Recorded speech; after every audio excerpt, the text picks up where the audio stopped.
أعوذ بالله من الشيطان الرجيم. بسم الله الرحمن الرحيم. سورہ بقرہ دویمہ سپارہ آیت نمبر 221. اللہ سبحانہ وتعالی فرمائی ولا تنكحوا المشركات او تاسو په نکاح باندې ماخله مشرکان زنانا شرکون کې زنانا حتی یؤمننا تر دې چې ایمان نه راوړي مؤمنان شوي نه وي ولا امة مؤمنة او یو وینزه مؤمنه خیر غوره من مشرکة مشرک زناننا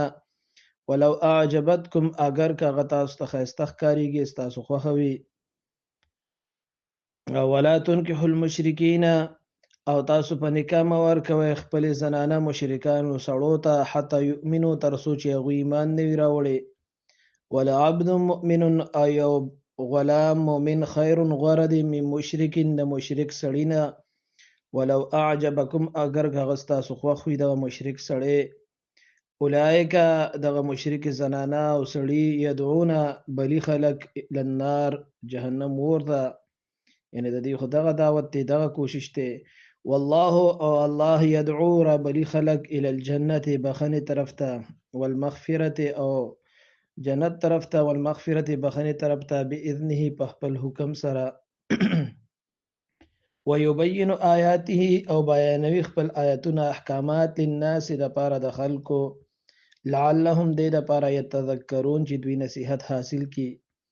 ويسالونك او پیغمبر دوی ته تپوس کوي عن المحيض حیض په حقله د حیض په باره کې قلت ورته فرمای پیغمبره هو اذن دا ګندګي ده فاعتزل النساء تاسو بیل اوسیږئ د زنانو نه فی المحیض د حیض په حالت کې ولا تقربوهن او تاسو هغوی ته مه نږدې کیږئ حتی یطهرن تر څو چې هغوی پاکې شوي نه وي فاذا تطهرن پس هر کله چې هغوی پوره پاکې شي نو فأتوهن پس تاسو راتلی شئ هغوی ته من حیث لکه څرنګې امرکم الله چې الله تاسو ته حکم کړی دی ان الله بشک الله تعالی یحب التوابین خوښوي توبه کوونکي خلک ويحب المتطهرین او خوښوي خلک چې ځان پاک ساتي صفا خلک الله خوښوي يسألونك دوی تانا تپوس کی پیغمبرا ماذا ينفقون چې صغر کومونگا الله پلارا کی قل تورتو فرمای پیغمبرا ما انفقتم من خیر آس چې خرج کوي تاسو سمالو نو فلیل والدین پس مور او پلار دا غي د ټول نسیوا حقدار دي د مخکې ولقربین او پرشتدارانو باندې ولیتام او یتیمانانو باندې والمساکین او بمسکینانو باندې وابن السبیل او بمسافر باندې یعنی هغه حقدار دي مور او پلار رشداران یتیمانان مسکینان او مسافر وما تفعلوا من خير آس چې تاسو د خیر کار کوي د نیکی فإن الله بس بشک الله تعالی به علیم باغی باندې